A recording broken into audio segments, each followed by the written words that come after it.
नमस्कार, आप देख रहे हैं न्यूज 18 राजस्थान। आपके साथ मैं हूं आसिफ। कोरोना की रफ्तार ने चिंता बढ़ा दी है। कोरोना पर सरकार की समीक्षा बैठक होगी। वीसी के जरिए समीक्षा करेंगे। नाइट कर्फ्यू का दायरा बढ़ाने का निर्णय हो सकता है। सीएमआर में यह समीक्षा बैठक चल रही है। सीएम की अध्यक्षता में इस बैठक का आयोजन किया जा रहा है।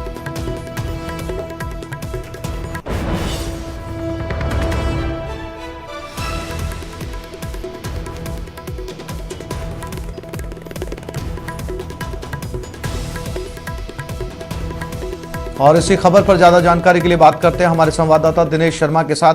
दिनेश, एक बार लग रहा था कि कोरोना की रफ्तार जो है बेहद धीमी पड़ चुकी है और लगभग सभी सेंटर्स जो कोरोना पॉजिटिव के थे वो खाली हो गए, लेकिन जैसे ही गर्मियों ने दस्तक दी, एक बार फिर से कोरोना की रफ्तार पहले के मुकाबले ज्यादा बढ़ने लगी है। और ये तब है जब वैक्सीन आ चुकी है। अब ऐसे में आज सीएम की अध्यक्षता में कोरोना समीक्षा बैठक की जा रही है।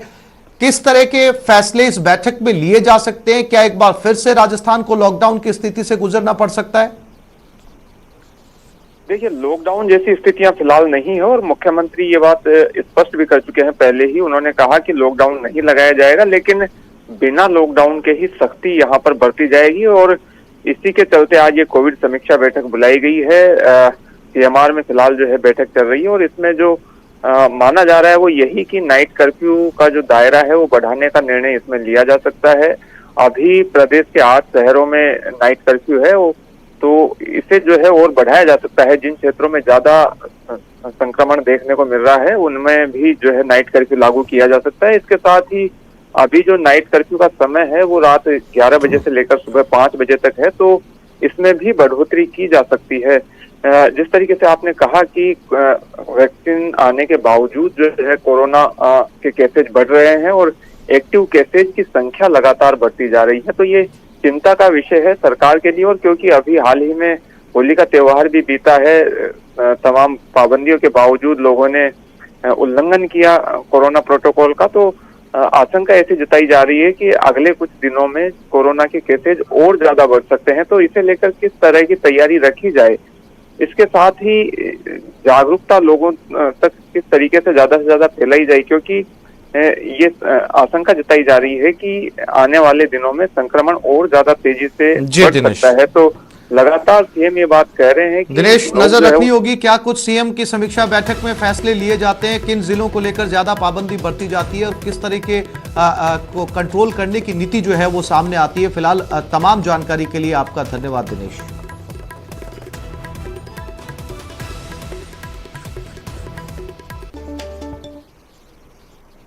तो गहलोत कैबिनेट की बैठक आज है। उपचुनाव की रणनीति पर मंथन किया जाएगा। कई अन्य मुद्दों पर भी चर्चा होगी। सीएमआर में कैबिनेट की ये मीटिंग होगी। बजट घोषणाओं के क्रियान्वयन पर चर्चा संभव है। बैठक में नीतिगत फैसले लिए जा सकते हैं।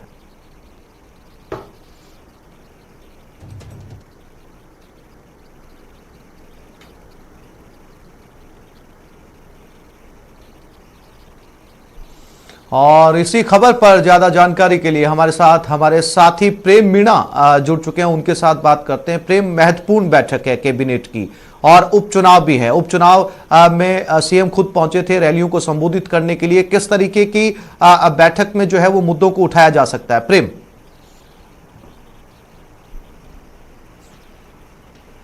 देखिए आसिफ जी, मैं बताना चाहूंगा अब से कुछ देर बाद यानी 11:30 बजे गहलोत कैबिनेट की अहम मीटिंग शुरू होने वाली है।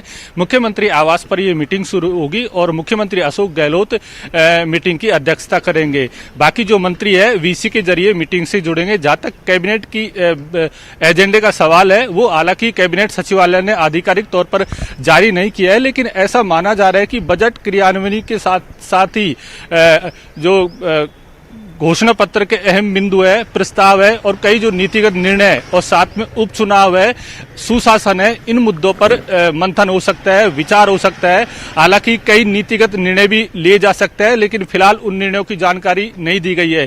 इससे पहले जब गहलोत कैबिनेट की मीटिंग हुई थी तो उसमें कई अहम नीतिगत निर्णय लिए गए थे। 17 नगर पालिकाओं की अधिसूचना जारी करने का अहम निर्णय लिया गया था।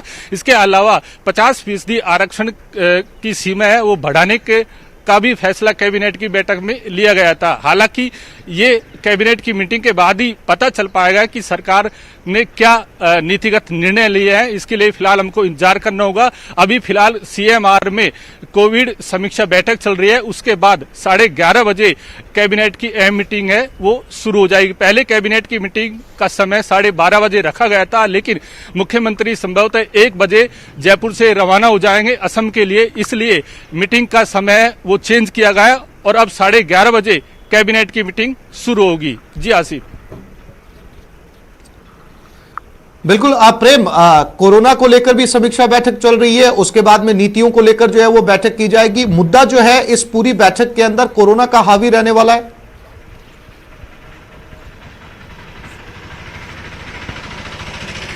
जाहिर सी बात है आसिफ जी, कोरोना का मुद्दा जरूर हावी होगा, लेकिन इससे ज्यादा सरकार के लिए चुनौती है उपचुनाव पर रणनीति। तो संभवतः माना जा रहा है कि मुख्यमंत्री अपने कैबिनेट मंत्रियों के साथ उपचुनाव पर रणनीति पर भी मंथन कर सकते हैं।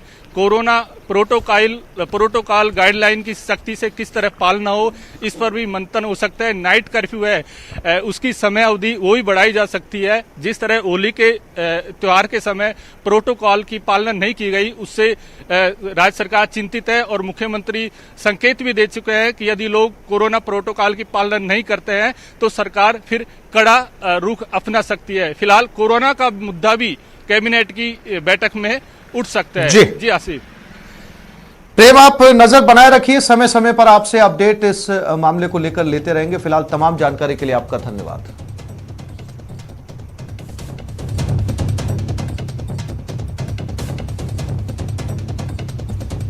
और ये खबर दौसा से, जमीन विवाद में खूनी संघर्ष हुआ, धारदार हथियारों से एक दूसरे पर हमला किया गया। खूनी संघर्ष में 11 लोग घायल हो गए। सदर थाना इलाके के गांगलियावा गांव की ये घटना बताई जा रही है।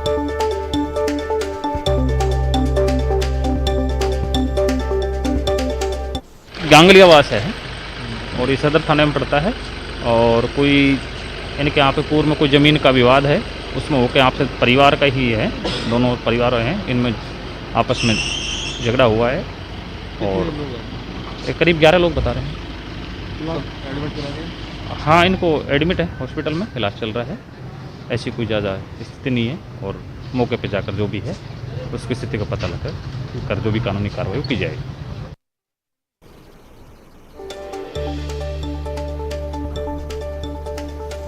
और इसी खबर पर ज्यादा जानकारी के लिए बात करते हैं हमारे दौसा संवाददाता आशीष शर्मा के साथ। आशीष, इतिहास उठाकर भी देखा जाए तो कहा जाता है कि हर झगड़े की जड़ में जो है जड़ जोरू और जमीन अक्सर शामिल रहते हैं। यहां पर भी मामला जमीन से जुड़ा हुआ था, जिसमें 11 लोग घायल हो गए। मुद्दा क्या था? बिल्कुल, ये जमीनी विवाद था। निश्चित रूप से तीनों ही जो कारण है वो झगड़े के कारण बनते हैं। दौसा जिले में आए दिन जमीनी विवाद होते हैं। आज भी सदर थाना क्षेत्र के गांगलियावास गांव है, यहाँ पर जमीनी विवाद को लेकर झगड़ा हुआ है। हालांकि यह विवाद काफी पुराना चल रहा था, लेकिन आज दोनों पक्षों में पहले कहासुनी हुई। कहासुनी के बाद दोनों पक्ष आमने सामने हो गए, एक दूसरे के ऊपर लाठियों से वार किए गए और धारदार हथियारों का उपयोग किया गया। इस पूरे घटनाक्रम में दोनों पक्षों के कुल 11 लोग घायल हुए हैं, जिन्हें दौसा जिला अस्पताल में भर्ती कराया गया है। एक पक्ष के 5 लोग घायल हैं, दूसरे पक्ष के 6 लोग घायल हैं। दोनों पक्षों के जो इंजर्ड लोग हैं उनको दौसा जिला अस्पताल में भर्ती करा दिया है। इधर अब सदर थाना पुलिस मौके पर पहुंच गई है। अस्पताल में पहले घायलों का उपचार करवाया गया था, उसके बाद में अब मौके पर पहुंचकर दोनों पक्षों के जो लोग हैं उनसे बयान दिए जा रहे हैं कि आखिर विवाद का कारण क्या रहा और आज खूनी संघर्ष क्यों हुआ। अब पुलिस पूरे मामले की जांच में जुटी हुई है। जांच के बाद ही जो लोग दोषी होंगे उनके खिलाफ कार्रवाई की जाएगी। जी आशीष, जानकारी के लिए आपका धन्यवाद।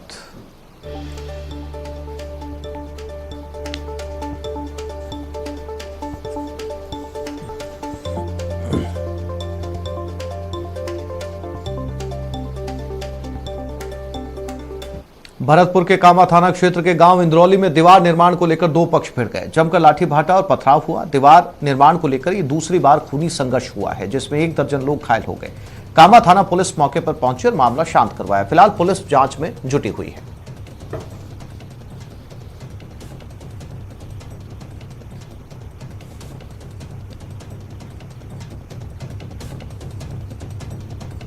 दीवार हमारी ये जबरदस्ती दीवार सुन रहे 5-7 दिन पहले भी थे। मैंने कि भैया कोई बात ना है, तुम्हारा दीवार सुन लो, ये तो साहब मौज खींच ली और टाल फटका रहे हैं और दोबारा तो हम तो यही जबरदस्ती चलेंगे। और दीवार मेरी, मैंने पहले जगह प्लॉट यहाँ पे ली और पहले मकान बनाया मैंने और दोबारा इनने मेरे पे पटाव रख लियो।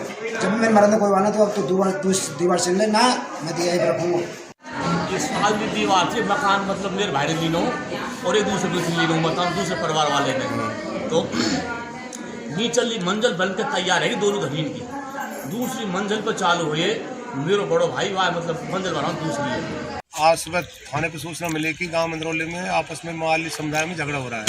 इस सूचना पर मौके पर अपने SHO साहब मेजाब था कि मंदरौली पहुँचे। इंदरौली से घायलों को अभी हॉस्पिटल लेकर आया हूँ। SHO साहब मौके पर अभी घटनास्थल पर ही हैं। चित्तौड़गढ़ में सांवलिया जी कोर्ट के बाहर एक अधिवक्ता के साथ मारपीट के विरोध में प्रदर्शन किया गया। कलेक्ट्रेट चौराहे पर संयुक्त अधिवक्ता महासंघ ने नारेबाजी करते हुए प्रदर्शन किया। बता दें कि 26 मार्च को बानसेन के रहने वाले अधिवक्ता उमेश आगाल के साथ 2 गाड़ियों में भरकर आए लोगों ने लूट और जान से मारने के इरादे से हमला किया और अधिवक्ता को घायल कर दिया। वहीं प्रदर्शनकारियों ने ज्ञापन सौंपकर कलेक्टर और पुलिस अधीक्षक को निष्पक्ष जांच की मांग की है।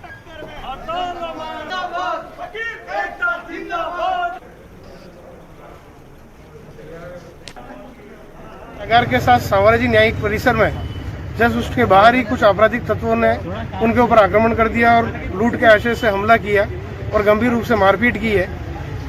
इस मामले में जहां तक देखा जाए अपराधी वैष्णव समाज से आ रहे हैं और चूंकि उनको चित्तौड़गढ़ अस्पताल में भी भर्ती कराया तो उनके साथ पक्षपात का रवैया वहां पर अस्पताल में हो रहा था। फायदा पहुंचाने की नीयत से जानबूझकर जिसके हाथ में फ्रैक्चर है और रीढ़ की हड्डी में गैप आ गया, उस व्यक्ति की एक्सरे रिपोर्ट पॉजिटिव नहीं बताते हुए फ्रैक्चर नहीं बताने का प्रयास किया गया।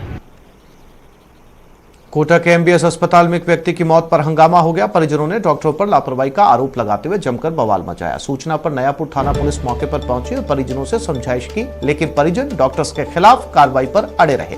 मृतक के परिजनों का आरोप है कि अज्ञात विषाक्त पदार्थ खाने से व्यक्ति को बेहोशी की हालत में अस्पताल लाया गया, लेकिन हद तो तब हो गई जब बार बार गुहार लगाने के बाद भी डॉक्टर अपने रूम से बाहर नहीं आए और मरीज ने दम तोड़ दिया। फिलहाल लाखेरी थाना पुलिस पूरे मामले की जांच में जुट गई है।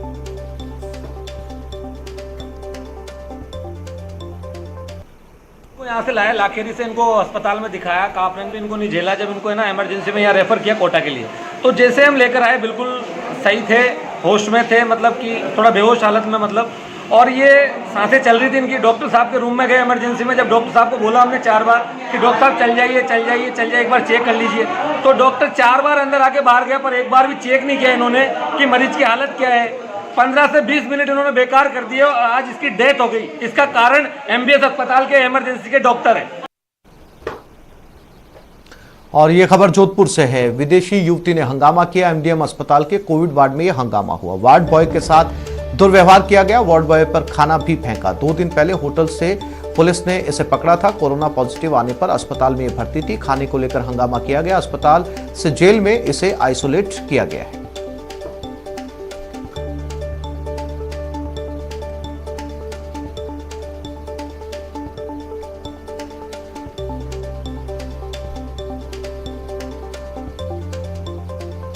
कोटा जिले की रामगंज मंडी में मीना जैन नाम की एक विवाहिता ने घरेलू अवसाद के चलते फांसी लगाकर आत्महत्या कर ली। मृतका की उम्र 30 साल बताई जा रही है। उसके 12 और 8 साल के 2 बच्चे हैं। घटना के वक्त दोनों बच्चे और पति सो रहे थे। फिलहाल पुलिस मामले की जांच कर रही है।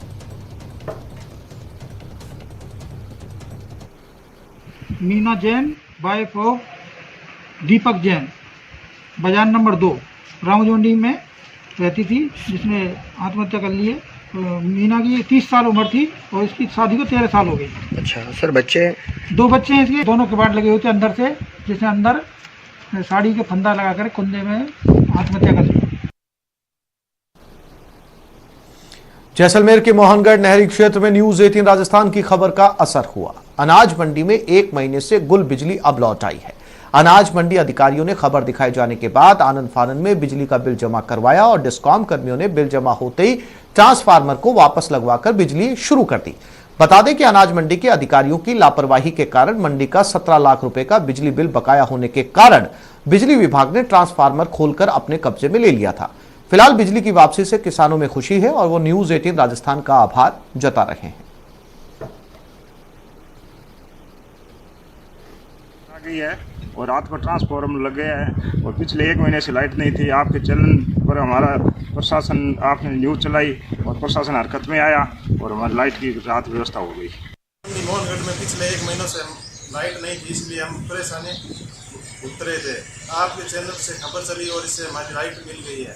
कृषि उपज मंडी मोहनगढ़ मंडी से 1-1.5 महीने से लाइट के परेशानी जूझ रहे थे और आपके चैनल के माध्यम से खबर पहुंची तो हमारे को कल लाइट मिल गई।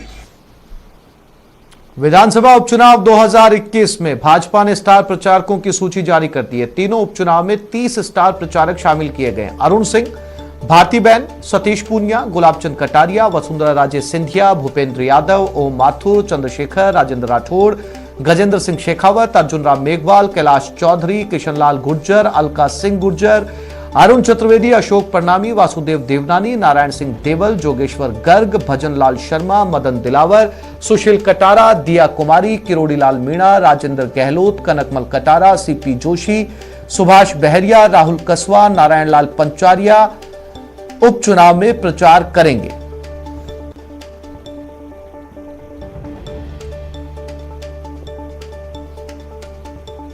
ये सुपर 30 बीजेपी के स्टार प्रचारक हैं। 3 सीटों पर ये लोग जाएंगे और चुनाव प्रचार करेंगे।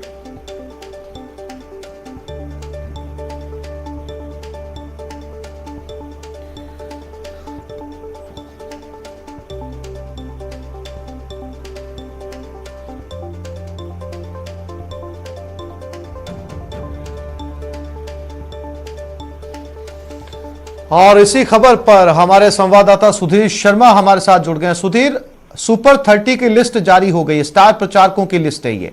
इसमें कुछ नाम जाने माने हैं, आप पूरे राजस्थान के साथ साथ देश में भी उनको जाना जाता है। बहुत सारे नए नाम भी शुमार किए गए हैं इस लिस्ट में। सुधीर, बिल्कुल ये सही है कि बीजेपी ने अपने स्टार प्रचारकों की सूची जारी कर दी है और ये स्टार प्रचारक ऐसे हैं जो प्रदेश और देश के लिहाज से उनकी पहचान रखी जाती है।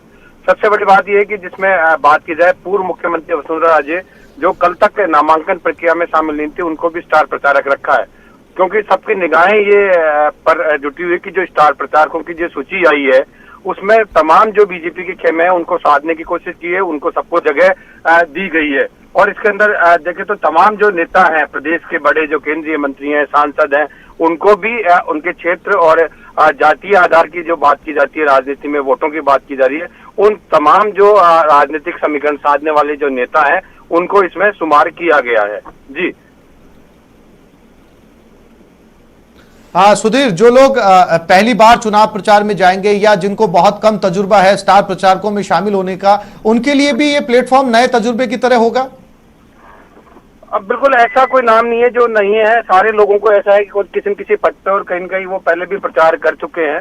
तो देखना ये होगा कि जो ये 30 लोग शामिल किए गए हैं, जो 30 नेता बीजेपी के स्टार प्रचारकों में शामिल हुए हैं, वो जो नेता हैं वो अपना कितना प्रभाव वोटों पे डाल पाते हैं। ये सबसे बड़ी बात होगी कि जो तीनों सीटें हैं उनके अंदर उनका क्या प्रभाव रहने वाला है। जी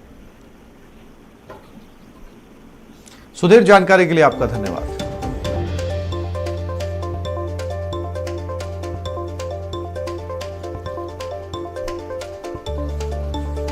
1 अप्रैल राजस्थान के लोगों के लिए राहत के साथ साथ चुनौती लेकर आ रहा है। 1 अप्रैल से गहलोत सरकार की बजट घोषणाओं का लाभ मिलना शुरू हो जाएगा। मानदेय कर्मियों को बढ़ा हुआ मानदेय मिलना शुरू हो जाएगा। वहीं बेरोजगार युवक युवतियों को बढ़ा हुआ बेरोजगारी भत्ता भी मिलने लग जाएगा। दूसरी ओर प्रदेश में शराब सस्ती हो जाएगी। 1 अप्रैल से ही मुख्यमंत्री चिरंजीवी योजना का शुभारंभ होगा। वहीं दूसरी ओर अप्रैल से एविएशन सिक्योरिटी फीस यानी ASF भी बढ़ने वाली है। इसके साथ ही टेलीविजन की कीमतों में 2 से 3 हजार रुपए तक की बढ़ोतरी हो सकती है।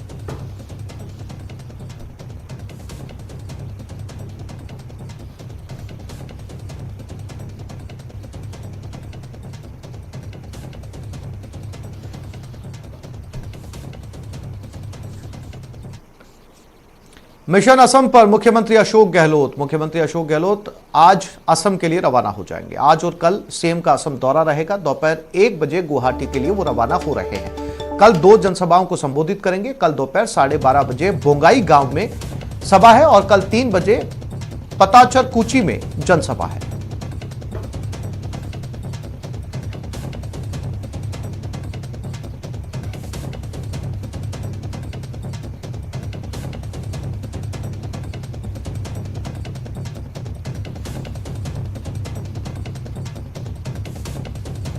और उपचुनाव का रण है। आज नामांकन पत्रों की जांच होनी है। तीनों विधानसभाओं में 68 नामांकन पत्र दाखिल हुए हैं। साड़ा में सबसे ज्यादा नामांकन हुए हैं, जहां 21 उम्मीदवारों ने 25 नामांकन पत्र दाखिल किए हैं। 3 अप्रैल तक उम्मीदवार नाम वापस ले सकेंगे। 17 अप्रैल को मतदान होगा। 2 मई को मतगणना होगी।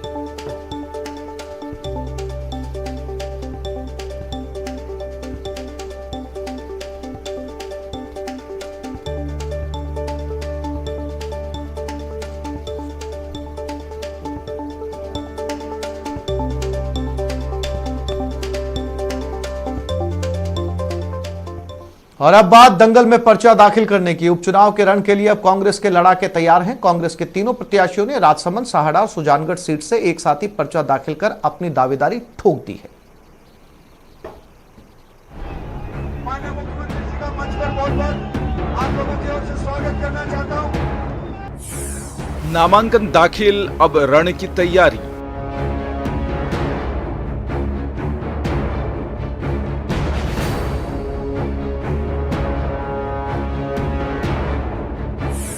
हाथ के महारथियों ने भरा पर्चा।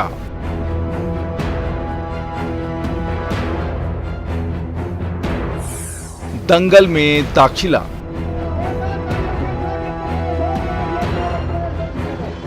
मैदान सज चुका है और अब खिलाड़ी भी तैयार हैं। कांग्रेस ने विधानसभा के 3 सीटों के लिए जिन जिन महारथियों पर दांव लगाया है, उनसे भी मिलवाएंगे। लेकिन सबसे पहले देख लीजिए दंगल में पर्चा दाखिल करने की 3 तस्वीरें। नामांकन के आखिरी दिन कांग्रेस के तीनों प्रत्याशियों ने अपना पर्चा भरा। राजसमंद विधानसभा सीट से कांग्रेस के तनसुख बोहरा ने नामांकन दाखिल किया, तो सहाड़ा विधानसभा सीट से गायत्री देवी ने दंगल में दाखिला भरा। वहीं सुजानगढ़ विधानसभा सीट से मनोज मेघवाल भी मैदान में कूद पड़े। चलिए अब एक एक कर हाथ के महारथियों से मिल लीजिए जो रण के लिए तैयार हैं। आपको बता दें कि तनसुख बोहरा बीएन कॉलेज उदयपुर से बीकॉम पास हैं। वो मार्बल खनन के कारोबार से जुड़े हैं। समाज सेवा के क्षेत्र में भी तनसुख ने कई काम किए हैं। लॉकडाउन में जरूरतमंदों की मदद में भी तनसुख बोहरा आगे रहे। अब बात करते हैं गायत्री देवी की। दिवंगत विधायक कैलाश त्रिवेदी की पत्नी हैं गायत्री देवी। 2000 से 2005 तक रायपुर पंचायत समिति की प्रधान रही हैं। उपचुनाव में कांग्रेस ने सहाड़ा से उन्हें प्रत्याशी बनाया है। अब आपको बताते हैं मनोज मेघवाल के बारे में। मनोज मेघवाल पूर्व मंत्री मास्टर भंवर लाल के पुत्र हैं। पहली बार चुनाव मैदान में उतरे हैं। कांग्रेस ने सुजानगढ़ सीट से उन्हें उम्मीदवार बनाया है। आपको बता दें कि राजसमंद सीट पर बीजेपी का कब्जा था, लेकिन सहाड़ा और सुजानगढ़ सीट कांग्रेस के कब्जे में रही। लेकिन उपचुनाव में कांग्रेस के तीनों उम्मीदवार जीत के भरोसे के साथ मैदान में उतरे हैं। मैं आप सभी को साथ लेकर चलूंगी और आपके मान सम्मान में कोई कमी नहीं रखूंगी। जैसे त्रिवेदी साहब आपके सामने सुख दुख में खड़े रहते थे, उसी तरह मैं भी रात दिन आपके सामने खड़ी रहूंगी। मैं अपना जीवन त्रिवेदी साहब के जैसे ही आपके लिए न्योछावर करूंगी। कि आज आपके बीच में हूँ। 5 साल के कार्यकाल में आधा कार्यकाल बचा हुआ है। बचे हुए आपके उन सपनों को भी पूरा करना है, आपकी उम्मीदों को पूरा करना है। जरूर आपकी उम्मीदों को पूरा होगी, पर उसके लिए आपका साथ चाहिए, आपका सहयोग चाहिए, आपका समर्थन चाहिए और सबसे बड़ा आपका आशीर्वाद चाहिए। और वो चाहिए आने वाली 17 तारीख को कांग्रेस के हाथ के निशान वाले बटन को दबाकर कांग्रेस को यहां से चुनकर भेजे, ताकि आप और मिलकर आने वाले समय में अपने बचे हुए उन कामों को भी पूरा कर सके। आपका निश्चित आशीर्वाद रहेगा। सारी आपकी उम्मीदों और आशाओं को पूरी करने की मैं पूरी कोशिश कराऊंगा। ये मैं आपको विश्वास दिलाता हूं। मेरी तरफ से कोई कमी नहीं आने दूंगा। तीनों ही सीटों पर कांग्रेस के रणबांकुरे ने अपना दम ठोक दिया है। कांग्रेस अब चुनाव की तैयारी में जुट गई है, जहां 17 अप्रैल को मतदान होगा और 2 मई को नतीजे आएंगे। तभी पता चलेगा कि किसके वादों में दिखा जनता को दम। Bureau report, news 18 Rajasthan.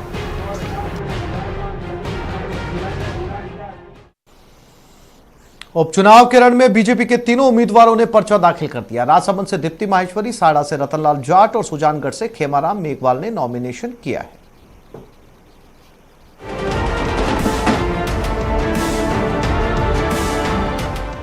देख लीजिए, उपचुनाव के रण में बीजेपी के लड़ाके हैं। कांग्रेस के महारथियों को टक्कर देने को तैयार हैं। बीजेपी के धुरंधरों ने भी उपचुनाव के रण के लिए अपना अपना पर्चा दाखिल कर दिया है। राजसमंद विधानसभा सीट से बीजेपी की दीप्ति माहेश्वरी ने नॉमिनेशन फाइल किया, तो सहाड़ा विधानसभा सीट से रतनलाल जाट ने उपचुनाव के दंगल में दाखिला भरा। वहीं सुजानगढ़ विधानसभा सीट से खेमाराम मेघवाल नामांकन दाखिल कर मैदान में आ गए हैं। चलिए अब एक एक कर बीजेपी के धुरंधरों से आपको मिलवाते हैं। दीप्ति माहेश्वरी दिवंगत एमएलए किरण माहेश्वरी की बेटी हैं। पहले से चुनाव की दीप्ति तैयारी कर रही थी।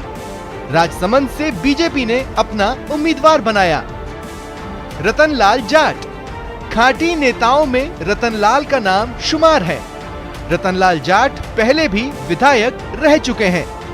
रतनलाल जाट मंत्री पद भी संभाल चुके हैं। खेमाराम मेघवाल, खेमाराम पहले भी विधायक रहे हैं। वसुंधरा सरकार में मंत्री भी रह चुके हैं। ये जनता जानती है कि किरण जी ने, हरिओम सिंह जी ने क्या क्या कार्य कराए हैं, क्या क्या विकास हुए हैं। बस आप सबसे हाथ जोड़कर एक विनती करना चाहूंगी कि बहुत छोटी हूँ आप सबसे, बहुत कुछ सीखना है मुझे।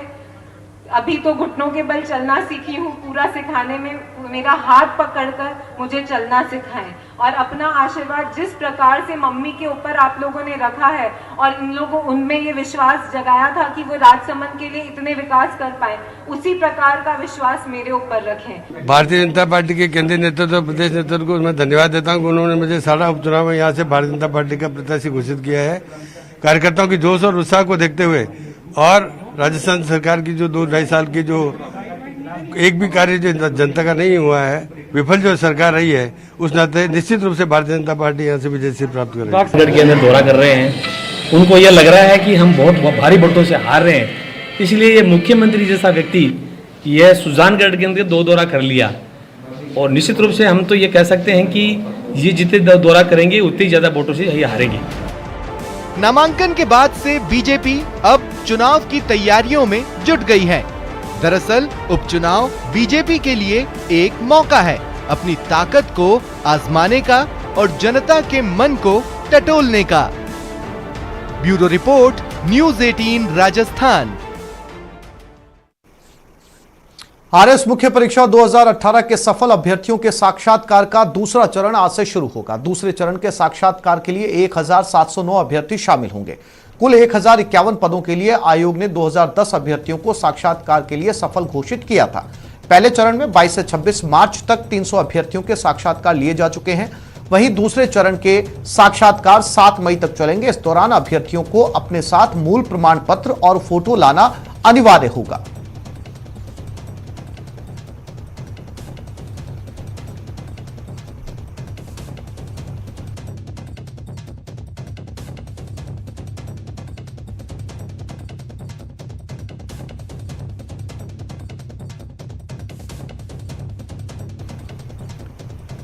और अब बात टोंक के सेंट्रल जेल के कैदियों की, क्योंकि 17 कैदियों के लिए मंगलवार यानी राजस्थान दिवस का दिन खुशियां लेकर आया, क्योंकि आजीवन कारावास की सजा काट रहे 13 कैदियों समेत 17 कैदियों को हमेशा के लिए रिहा कर दिया गया। उनके अच्छे चाल चलन के चलते जुर्माना वसूल कर उनको रिहा किया गया।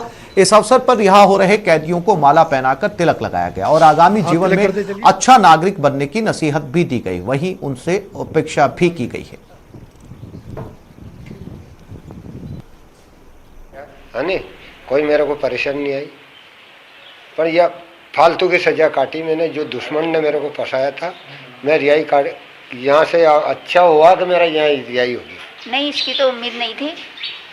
उम्मीद के खिलाफ रिहाई हो रही। पूछेंगे अपने, इससे छुट्टी मिल गई।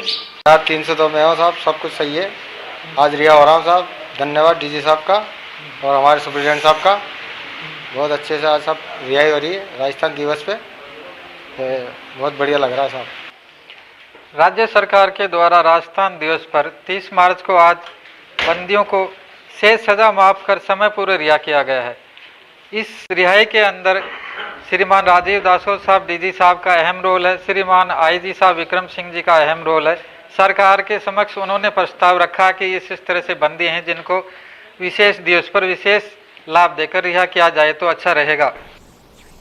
कोविड-19 संकट के बीच विश्व प्रसिद्ध धार्मिक स्थल मेहंदीपुर बालाजी के पट एक बार फिर से खुल गए। दरअसल होली के अवसर पर लाखों श्रद्धालु मेहंदीपुर बालाजी मंदिर पहुंचते हैं। ऐसे में कोरोना को देखते हुए इस बार 27 मार्च से 30 मार्च तक पट बंद रखे गए थे ताकि भीड़ ना उमड़े। अब मंदिर के पट खुलने के बाद बालाजी ट्रस्ट और जिला प्रशासन ने श्रद्धालुओं से कोरोना गाइडलाइन की पालना करने की अपील की।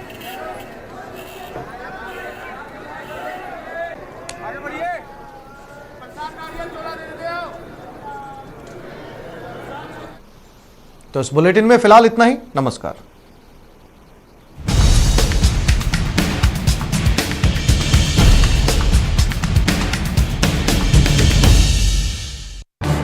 इस